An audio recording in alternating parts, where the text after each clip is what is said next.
Hello students, आज हम start करेंगे एक्सरसाइज 10.2 क्वेश्चन नंबर 9।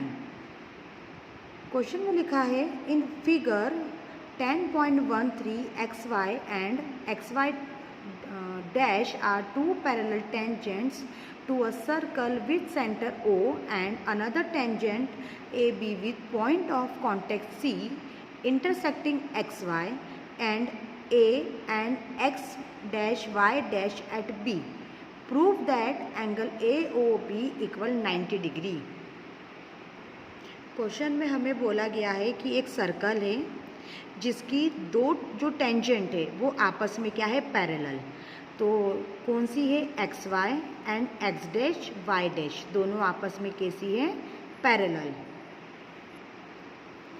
ये दोनों क्या है, आपस में पैरेलल है। ठीक है, एक और टेंजेंट है, कौन सी, ए बी, जो सर्कल को सी पॉइंट पे क्या हो रही है, टच होके जा रही है। तो हमें प्रूफ करना है कि जो एंगल है ए ओ बी ये कैसा है, 90 डिग्री का। ये हमें प्रूफ करना है, ये 90 डिग्री का है। अब आप देखिए क्वेश्चन में हमें ये भी बोला गया था कि जो टेंजेंट ए बी है वो एक्स वाई को ए पॉइंट पर इंटरसेक्ट कर रही है, और जो एक्स डैश वाई डैश जो लाइन टेंजेंट है उसको A B tangent B point पे क्या कर रही है, इंटरसेक्ट कर रही है। तो हमें प्रूफ करना है कि एंगल ए ओ बी क्या है, 90 डिग्री। ये प्रूफ करना है। डायग्राम आपको क्वेश्चन में ही दे के रखा है। ठीक है, डायग्राम थोड़ा दिखने में कॉम्प्लिकेटेड है पर क्वेश्चन बहुत ईजी है। तो हम गिवन में जो क्वेश्चन में हमें दिया था हम वो पूरा कंप्लीट लिखेंगे। क्या क्या लिखा था, गिवन में लिखेंगे एक्स वाई और एक्स डैश वाई डैश दोनों क्या है, टेंजेंट है, और दोनों आपस में कैसी हैं, पैरेलल हैं। जो एक्स वाई टेंजेंट है वो पी पॉइंट पे क्या कर रही है, सर्कल को इंटरसेक्ट कर रही है, और जो एक्स डैश वाई डैश है टेंजेंट है वो सर्कल को क्यू पॉइंट पे क्या कर रही है, इंटरसेक्ट कर रही है, और जो ए बी टेंजेंट है वो सी पॉइंट पे क्या कर रही है, इंटरसेक्ट कर रही है। ठीक है, ये जो भी हमको क्वेश्चन में दिया था वो हमने गिवन में लिख दिया। टू प्रूव, हमें प्रूफ करना है एंगल ए ओ बी क्या है, 90, तो वो हमने टू प्रूव में लिख दिया। अब हम थोड़ा कंस्ट्रक्शन करेंगे।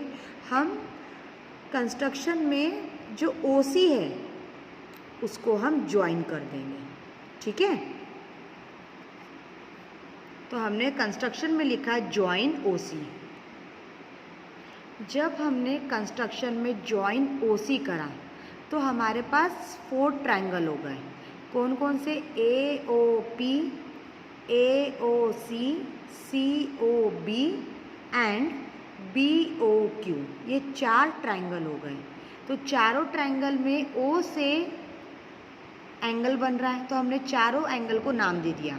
क्या, एंगल 1, एंगल 2, एंगल 3, एंगल 4। ठीक है, अब यहाँ पे हमारे पास 4 एंगल हो गए, तो हम दो दो ट्रायंगल को लेके कॉन्ग्रुएंट प्रूफ करेंगे। ठीक है, अगर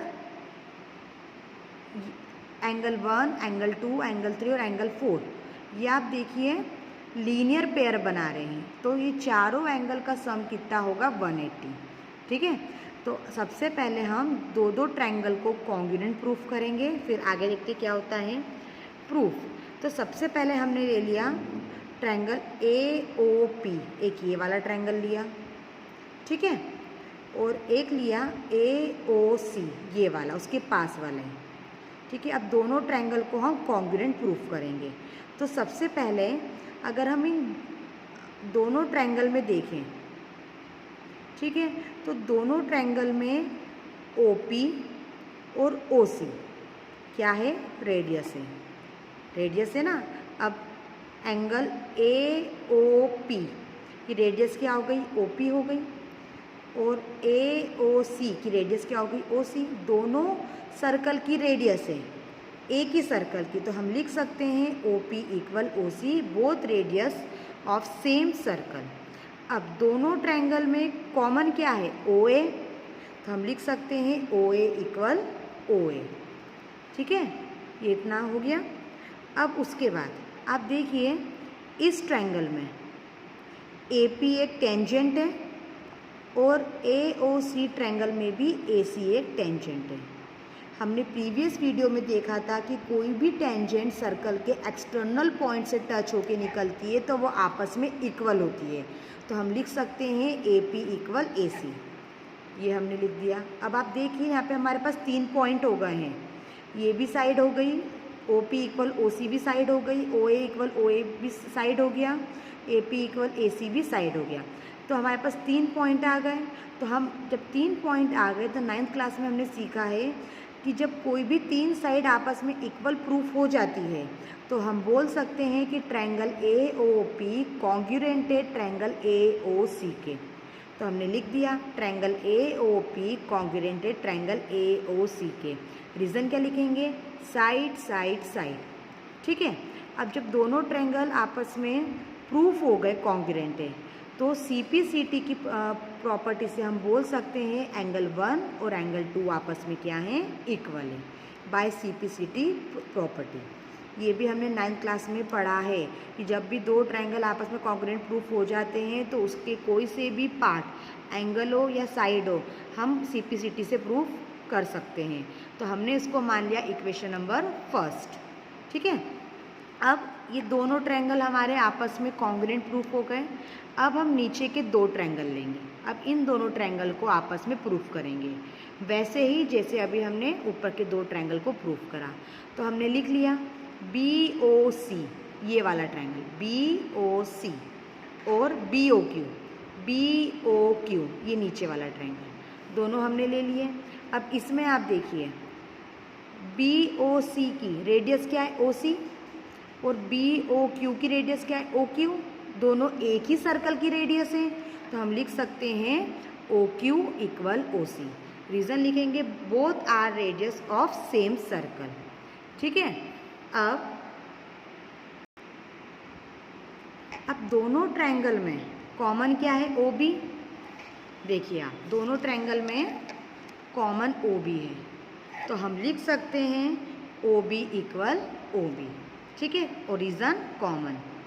सेम वैसे ही इन दोनों ट्रायंगल की एक साइड कौन सी है? BC, ये टेंजेंट है, और BQ ये भी एक टेंजेंट है जो सर्कल को C और Q एक्सटर्नल पॉइंट पे टच होके निकल रही है। ठीक है, तो ये दोनों आपस में क्या हो जाएंगी? इक्वल। तो हम बोल सकते हैं BC इक्वल BQ। रीज़न हम वही लिखेंगे, length of tangent drawn from an external point to a circle are equal. Means अगर कोई भी टेंजेंट हम सर्कल के एक्सटर्नल पॉइंट से ड्रॉ करते हैं तो दोनों आपस में क्या होती है? इक्वल। अब यहाँ भी आप देखिए 3 पॉइंट्स हो गए, साइड साइड साइड, तो ये पूरा ट्रायंगल आपस में क्या हो गए? Congruent. Means triangle BOC congruent triangle BOQ।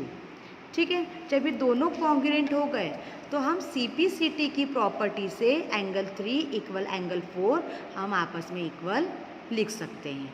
ठीक है, अब आप देखिए कि एंगल 1 2 3 4 चारों एंगल एक ही लाइन पे बन रहे हैं। ठीक है, तो हम लिख सकते हैं angle 1 plus angle 2 plus angle 3 plus angle 4 equal 180 degree. Reason linear pair angle, ये हम 9th क्लास में पढ़ चुके हैं। ठीक है, तो हमने ये लिख दिया angle 1 plus angle 2 plus angle 3 plus angle 4 equal to 180 degree. Reason linear pair angle. अब आप यहाँ देखिए इक्वेशन 1 में हमने लिखा था एंगल 1 इक्वल टू एंगल 2 जब हमने स्टार्टिंग के 2 ट्रायंगल आपस में कॉन्ग्रुएंट प्रूफ करे थे, और नेक्स्ट जो 2 ट्रायंगल है आपस में कॉन्ग्रुएंट प्रूफ करे उसमें हमने पाया कि एंगल 3 और एंगल 4 क्या है? आपस में इक्वल है। ठीक है, तो अब आप यहाँ देखिए एंगल 1 की प्लेस पे एंगल 2 लिख सकते हैं हम, क्योंकि एंगल 1 इक्वल है एंगल 2। ऐसा हमने क्यों लिखा? आप देखिए यहाँ पे हमको अंदर वाला 90 डिग्री प्रूफ करना है और 90 में कौन कौन से आ रहे हैं? 2 और 3। तो मीन्स हम एंगल 1 और एंगल 4 को रिमूव कर देंगे। तो एंगल 1 की प्लेस पे एंगल 2 लिख दिया, angle 2 as it is, angle 3 as it is, और एंगल 4 की प्लेस पे हमने एंगल 3 लिख दिया। ठीक है, हमने पूरी इक्वेशन को एंगल 2 और एंगल 3 के फॉर्म में कन्वर्ट कर दिया 180 एज इट इज़। अब एंगल 2 2 एंगल 2 हो गया, एंगल 3 2 एंगल 3, इक्वल 180 डिग्री। अब 2 हमने कॉमन निकाल लिया, अब 2 मल्टीपल में है तो डिवाइड में जाएगा, तो 2 1 ज़ा 2 और 2 9 ज़ा 80, तो 90, तो एंगल 2 प्लस एंगल 3 90 डिग्री आ गया। ठीक है, अब जब एंगल 2 प्लस एंगल 3 90 डिग्री आ गया, तो आप ये देखिए कि 2 और 3 मिलके क्या बना रहे हैं, 90।